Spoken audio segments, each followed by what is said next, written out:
¿Qué pasaría si te dijera que en estos mismos instantes hay alguien del otro lado tratando de contactarte? La cortina que divide este mundo y el otro siempre ha estado presente desde el inicio de los tiempos.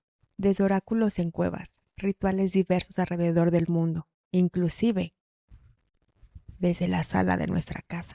Se buscan respuestas a las preguntas que aquejan de manera indirecta nuestra existencia. ¿Qué hay del otro lado? ¿Qué pasa cuando dejamos de existir en este plano? Por siglos, la humanidad no ha dejado de preguntarse esto. Hay diversas respuestas, pero no se ha confirmado ninguna de manera real. Solo hay creencias, suposiciones e ideas. Pero ¿qué pasa cuando tienes una línea directa para preguntarlo? ¿Aceptarías las respuestas que te dan? Así que hoy, en el tema de esta noche, vamos a hablar acerca de la mediumnidad, sus inicios, su impacto en nosotros y como respuesta de las dudas que nos aquejan desde prácticamente el inicio de los tiempos. Hola, bienvenidos a la Casa del Vampiro. Yo soy Aleja, la bruja vampiro y host por esta noche. En este espacio hablamos de temas típicos que se hablan en la casa de un vampiro: ocultismo, literatura, películas, leyendas, crímenes y mucho más. Así que acomódense y sean bienvenidos.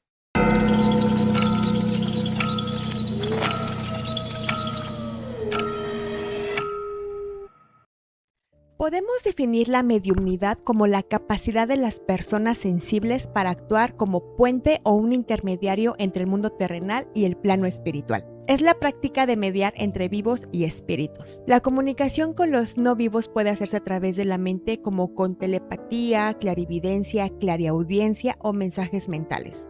Los mensajes también son manifestados a través de escritura automática, fenómenos poltergeist o levitación en otros casos. Pero vayamos al origen. Antes de hablar de ouijas y de sesiones espiritistas en casas victorianas, necesitamos aclarar algo fundamental. El ser humano siempre ha querido crear una conexión entre esta vida y los no muertos. Los hallazgos arqueológicos en civilizaciones de Egipto, Perú o México muestran que los muertos eran enterrados con objetos personales, comida, utensilios. En muchos casos los cuerpos se colocaban en posición fetal, como si fueran a nacer de nuevo. No enterraban a sus muertos, los preparaban para el siguiente viaje. Esto es una intuición profunda que aparece en prácticamente todas las culturas, en todos los continentes. La idea de que la muerte no es el final es casi universal. La pregunta no era si existe algo después, al contrario, la pregunta es, ok, eso existe, ¿cómo me comunico con ello? En la antigüedad, lo más cercano a la mediumnidad eran los oráculos. Los oráculos eran lugares sagrados donde se recibían mensajes, profecías de dioses, deidades, espíritus a través de intermediarios. Estos sacerdotes interpretaban las señales, los mensajes en profecías y consejos. Estas personas recibían los mensajes en estado de trance. Para recibir estos mensajes, se incluían rituales que eran la preparación de estos personajes. La gente acudía a consultar a los oráculos antes de tomar una decisión muy importante en sus vidas, tales como políticos o militares. Debido a que eran recurridos en estas situaciones, ellos tampoco estaban exentos de amañar el mensaje para beneficiar una decisión u otra. Muchos de los mensajes eran en doble sentido, es decir, no de manera directa se tomaba el mensaje como tal, siempre se prestaban a diferentes interpretaciones y a veces en verso o simples palabras que nadie sabía exactamente qué era lo que decía. La explicación científica de los llamados ombligos del mundo, es decir, los oráculos, era que se hacían presentes sustancias alucinógenas y gases que influían en los mensajes entregados. Por ejemplo, la pitonisa de Delfos inhalaba vapores que emanaban de las rocas y en ese estado alterado transmitía mensajes divinos, o lo llamaríamos trance mediúmnico. Aunque los oráculos de Grecia son de los más famosos, también había oráculos en Egipto. El de mayor credibilidad era el de Alejandría, que tenía un templo con 100 sacerdotes a su servicio. Otro origen de la mediumnidad muy interesante lo podemos encontrar en la Biblia, en el primer libro de Samuel con la bruja de Endor. Saúl, el primer rey de Israel, al ser abandonado por Dios, busca una bruja para poder recibir algún tipo de guía acerca de la guerra contra los filisteos. El espíritu de Samuel se hace presente a través de ella para dar guía. Hay otras traducciones en las que este personaje no era una bruja como tal, sino que se puede traducir como fantasma. Y aquí viene lo interesante. En traducciones más recientes de este pasaje, esta bruja traducida directamente es la palabra medium. Pero llegó la Edad Media y todo cambió. La Iglesia Católica tomó el control del relato espiritual en Europa y cualquier intento de comunicarse con los muertos pasó a ser herejía. Como siempre.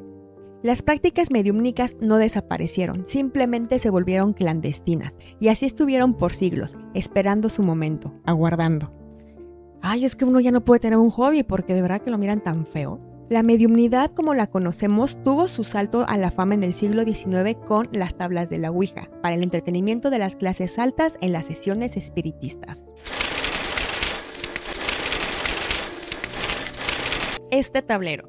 Este inocente pedazo de madera con letras del abecedario es probablemente el objeto más famoso de la historia del ocultismo occidental. Y su historia no es tan extraña como algunos pensarían. Realmente fue pensada, originalmente comercializada más bien como un inocente juego de mesa. Aunque el tablero moderno tiene raíces en el siglo XIX, la idea de usar una planchette para comunicarse con espíritus tiene sus primeras evidencias en la China de la dinastía Song, alrededor del año 1100 después de Cristo. Se llamaba Fuji o escritura planchette y era utilizado en rituales de necromancia, es decir, no era un juego, era una práctica religiosa muy seria y muy respetuosa. Otras variaciones o similitudes anteriores a la tabla son la zairajia, un antiguo sistema de adivinación árabe que se practica pintando letras del alfabeto dentro de unos círculos que representan las esferas celestes. Pero la Ouija como hoy la conocemos nació en Baltimore, Maryland, en 1890. Un empresario llamado Charles Kennard vio que el movimiento espiritista estaba en su máximo apogeo y que la gente estaba desesperada por comunicarse más rápido con los no vivos. Kennard contrató a un diseñador llamado Elijah Bond y juntos patentaron el tablero. ¿Y cómo nació el nombre de Ouija? Cuenta la historia que durante la sesión en la que probaban la tabla en la oficina de patentes le preguntaron al tablero que cómo se llamaba. Entonces la planchette deletreó O-U-I-J-A, Ouija. Y el tablero prácticamente se bautizó a sí mismo. ¿Conveniente? Sí. ¿Escalofriante? Un poco. Algunos dicen que significa mala suerte, otros dicen que significa buena suerte o que es una palabra de origen egipcio. Realmente no sabemos exactamente de dónde viene. Para principios de 1892, la Kennard Novelty Company ya vendía 2,000 Ouijas por semana. Se convirtió en el juego de salón más popular de la era victoriana. La ocupaban en las citas como parte de las salidas entre jóvenes, usándola de manera muy casual. Que regresen esas tradiciones, yo digo, ¿no? Y su popularidad explotaba siempre en los mismos momentos, durante guerras, pandemias y crisis. Cuando la muerte está cerca, la gente quiere hablar con aquellos que faltan. En 1944, en plena Segunda Guerra Mundial, una sola tienda en Nueva York vendió 50,000 tableros en 5 meses. En 1967, el año en que las tropas americanas morían en Vietnam, se vendieron 2 millones de Ouijas, más que el Monopoly. Y entonces llegó 1973. En este año se estrenaba en los cines una de las mejores películas de terror de todos los tiempos, pese a quien le pese, El Exorcista. Y creó la fórmula, una niña de 12 años, una Ouija, igual a posesión demoníaca. Después de esta película, el tablero dejó de ser un juego de salón y se convirtió en una puerta al infierno. Prácticamente se estigmatizó. Cuando juegas Ouija, se mueve la planchette. Pero ¿qué es lo que dice la ciencia respecto a este fenómeno? Según ellos, el fenómeno se llama ideomotor. Los participantes hacen movimientos musculares inconscientes sin darse cuenta, porque tu cerebro sabe más de lo que tú crees y lo expresa a través del movimiento, es decir, de manera un poco inconsciente. ¿Suena lógico? Sí, pero pensar en esta explicación a las 3 de la mañana mientras juegas Ouija, como que no suena tan creíble. ¡Que Jesús te fornique! ¡Que Jesús te fornique! ¡Que Jesús te fornique!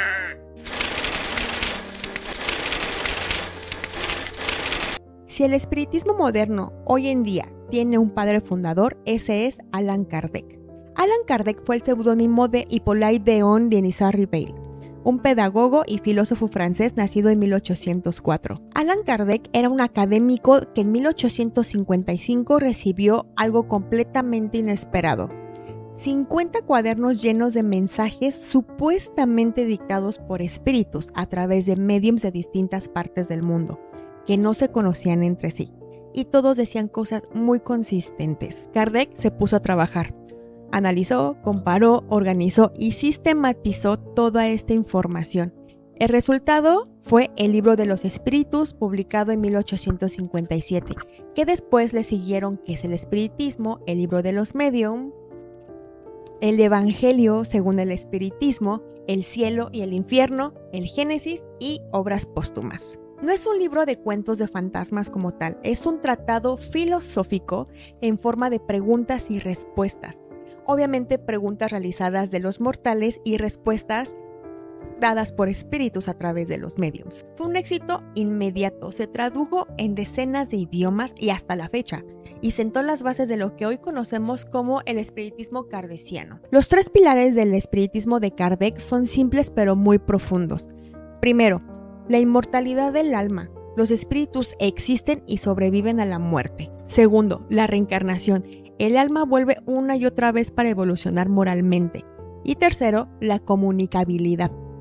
Los espíritus pueden comunicarse con los vivos a través de los mediums. Pero ojo, esto es importante. Kardec no inventó la mediumnidad, simplemente le dio forma a través de los tratados filosóficos de toda la información que recabó. El espiritismo kardeciano se extendió por toda Europa y llegó a América Latina, donde encontró un terreno muy fértil, especialmente en Brasil y en México. Hoy, Brasil es el país con mayor número de espiritistas en el mundo, y el legado de Kardec sigue vivo en cientos de centros espíritas. Los libros de Kardec en algún momento fueron quemados en una pira pública por católicos radicales, lo cual irónicamente los hizo más famosos. Típico.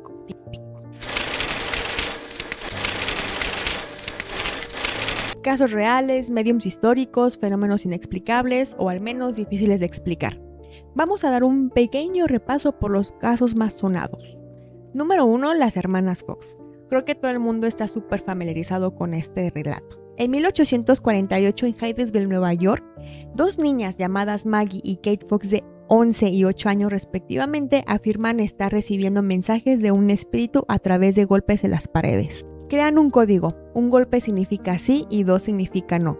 Y de esta manera, el espíritu se identifica como un hombre que ha sido asesinado en esa casa.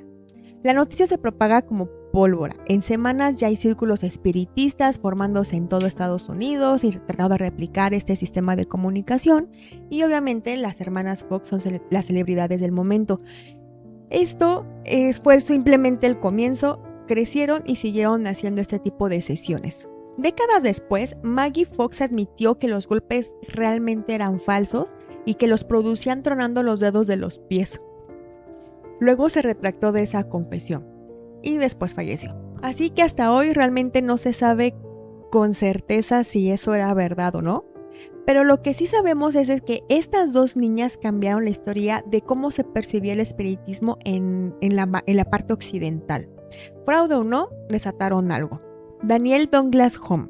Esta persona se le llama el que nunca fue atrapado. Si bien las hermanas Fox pusieron el espiritismo en el mapa, Daniel lo llevó a otra dimensión, literal.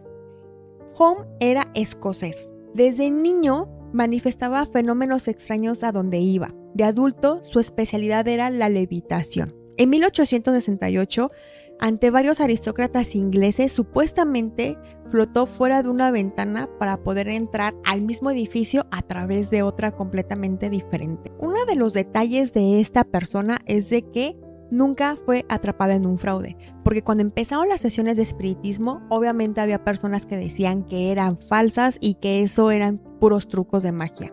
Así que había personas que se dedicaban a asistir a estas sesiones para desmentirlos. En el caso de esta persona, de Daniel, nunca fue atrapado. Nunca mencionaron cuáles eran sus trucos debajo de la manga. El científico William Crookes lo estudió durante 3 años, desde 1870 a 1873. Su conclusión era de que los fenómenos realmente eran genuinos. No había manera de que él pudiera armar todo eso. Otro detalle también súper interesante es de que Daniel nunca cobró nada por sus sesiones a comparación de las hermanas Fox, porque tengo entendido que ellas, ya de grandes, realmente de esto vivían. Él, al contrario, jamás lo hizo, lo cual hace muy difícil el argumento de que él era un charlatán que lo hace todo por dinero. Eusapia Paladino era italiana y de origen humilde, y era, según todos los que le investigaron, completamente imposible de ignorar. Tenía una presencia muy fuerte. Sus sesiones incluían levitación de objetos, materialización de figuras espectrales y lo que se conoció como ectoplasma, que es una sustancia que supuestamente emanaba de su cuerpo durante el trance. Hay fotografías súper interesantes que se las voy a estar poniendo aquí en el video acerca de todas estas sesiones. Era famosa entre la élite intelectual europea, tan famoso que en 1905 se sentó frente a Marie y Pierre Curie. Sí, esos científicos que descubrieron el radio. Y salieron de las sesiones un poco desconcertados. Pierre Curie escribió que los fenómenos que él había presenciado eran completamente verosímiles y que quería seguir investigando. El tema aquí es de que después de haber escrito esa carta murió atropellado 5 días después, así que realmente nunca pudo hacerlo. ¿Era Paladino un fraude? A veces sí y a veces no. ¿Por qué? A veces fue atrapada haciendo trampa, pero en otras, bajo condiciones muy controladas por científicos, ilusionistas profesionales, nadie pudo explicar lo que estaba haciendo en ese momento.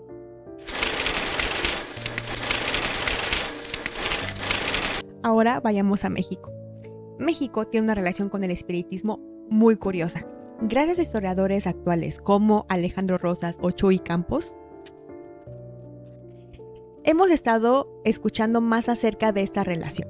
El espiritismo llegó a México en los últimos años del siglo XIX, importado directamente de Francia, y encontró terreno fértil entre la clase liberal mexicana, que estaba en plena guerra ideológica con la Iglesia Católica. Si la Iglesia lo prohibía, los liberales lo practicaban. En 1868, apenas unos años después de que Kardec publicara sus libros en Francia, ya existía en México la Ilustración Espírita, que es como un estudio, más bien un periódico revista dedicado exclusivamente a publicar comunicaciones de médiums y todo lo relacionado a esta corriente filosófica. Francisco I. Madero, el hombre que inició la Revolución Mexicana y que posteriormente se convirtió en presidente y a su vez también en el mártir de la democracia mexicana, él era medium. Madero descubrió su don durante unos estudios en Francia en 1891 y entre 1901 y 1908 practicó activamente la escritura automática. Entraba en trance y escribía mensajes que atribuía a espíritus, o sea que es lo que se le conoce hoy en día como un medium escribano. Incluso él también fue el que fundó el Círculo de los Estudios Psíquicos de San Pedro en Coahuila, y en 1907 afirmó haber recibido un mensaje espiritual que le decía que debía prepararse para una cruzada democrática. La Revolución Mexicana, según Madero, fue parcialmente inspirada por estos espíritus. No olvidemos tampoco a Plutarco Elías Calles y su relación con el IMIS, que es el Instituto Mexicano de Investigaciones Psíquicas. En las sesiones ocultistas de este instituto se tiene registro de la participación de Plutarco Elías Calles y otros políticos de alto rango porque levantaban actas y registros de todo lo que sucedía en esas sesiones. Muy profesional el asunto, la verdad. Y en estas actas se registraron levitaciones, comunicaciones muy puntuales con otras personas que no estaban en este plano espiritual. Inclusive se contó con la presencia de un monje jesuita que estaba condenando las sesiones espiritistas como algo totalmente falso. Y al ser partícipe en una donde fue testigo de levitaciones, simplemente no supo cómo explicar los fenómenos. Plutarco asistía a las sesiones de manera semanal, pero de pronto ya no le fue suficiente, así que él hacía a solas en su casa para poder contactar a sus propios espíritus. Así que imagínense, el general, el estadista, el hombre de hierro, solo en su cuarto hablando con sus fantasmas. En agosto de 1945, pocos meses antes de su muerte, el acta de una sesión registró lo siguiente. Un espíritu que se identificó como Amahur se acercó a Calles y le dijo: Dios me ha permitido venir a protegerte. Yo siempre estaré contigo. 2 meses después, Plutarco Elías Calles falleció, el 19 de octubre de 1945, en la Ciudad de México a los 67 años. uno de los encuentros de calles con lo paranormal, porque no olvidemos tampoco la historia con el niño Fidencio y su remedio con miel. En el siglo XIX, la mujer mexicana estaba completamente confinado al espacio privado, como siempre, ¿no?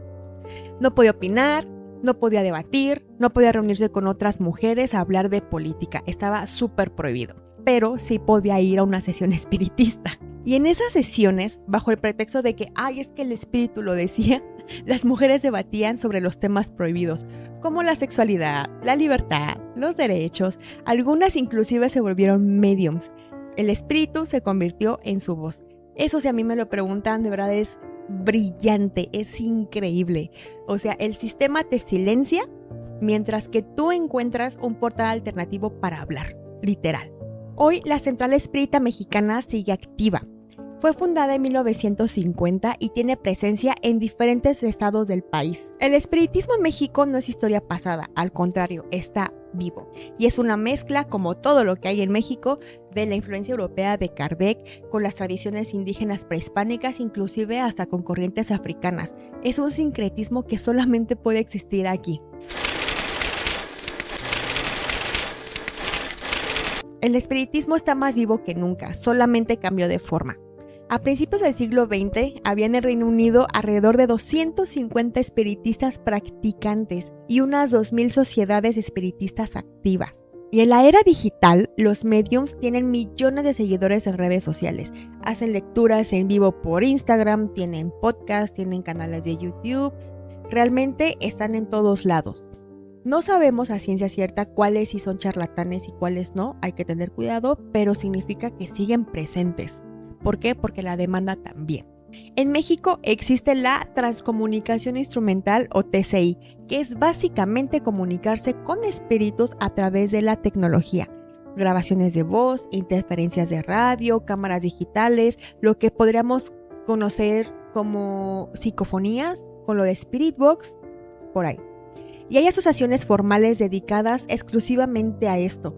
No son youtubers de entretenimiento, al contrario, son personas que toman este tipo de estudios muy en serio. Y en el ámbito académico, la parapsicología se hace presente.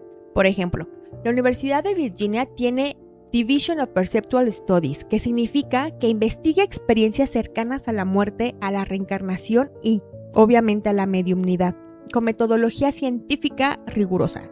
No todos los científicos cierran la puerta. Y algunos, como lo hicieron Pierre Curie hace más de 100 años, siguen mirando con curiosidad.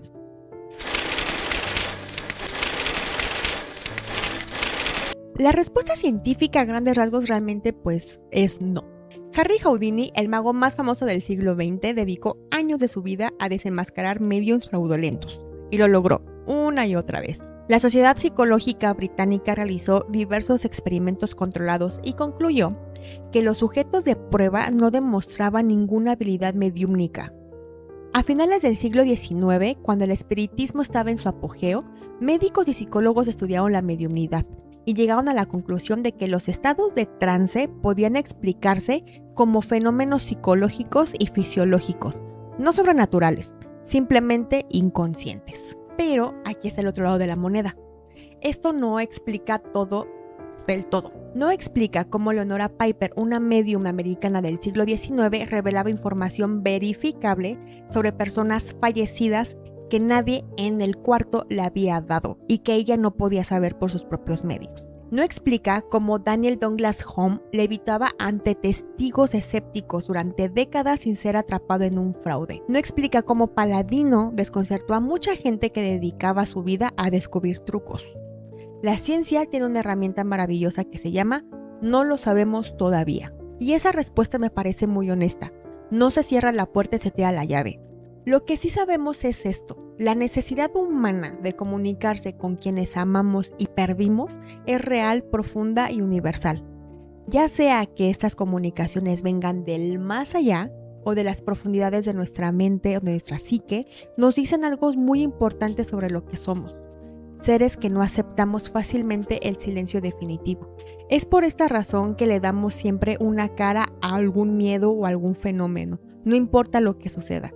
Un vampiro, un hombre lobo, es el duelo también. Y con eso llegamos al final de este recorrido por la historia de la mediunidad, que fue muy por encima. De verdad, la mediunidad y el espiritismo tienen cosas súper interesantes. Pasamos por los oráculos griegos, la bruja de Endor, la Ouija, que no sabemos si realmente Ouija significa buena suerte o mala suerte, un pedagogo francés que sistematizó los mensajes de los espíritus, un presidente mexicano que gobernaba con mensajes del más allá, esto es verdad, Francisco Madero hacía eso, y la pregunta que nadie ha podido responder definitivamente: ¿nos podemos comunicar con los espíritus? En mi opinión personal, la línea entre lo que es inexplicable y desconocido es muy delgada, y tal vez, solo tal vez, hay cosas en este mundo, en este universo, que no podemos captar, no podemos explorar, no podemos entender porque todavía no tenemos las herramientas para hacerlo. Esta noche, cuando estés en silencio y escuches algo y no sepas si es el viento, puedes preguntar y esperar a escuchar la respuesta por golpes de la pared. Recuerda, 1 es sí, 2 es no. No te olvides de dar el like, compartir, dejar un comentario que yo los estaré leyendo. O mándame un mensaje a la Ouija, también estoy ahí al pendiente. Hasta la próxima luna. Adiós.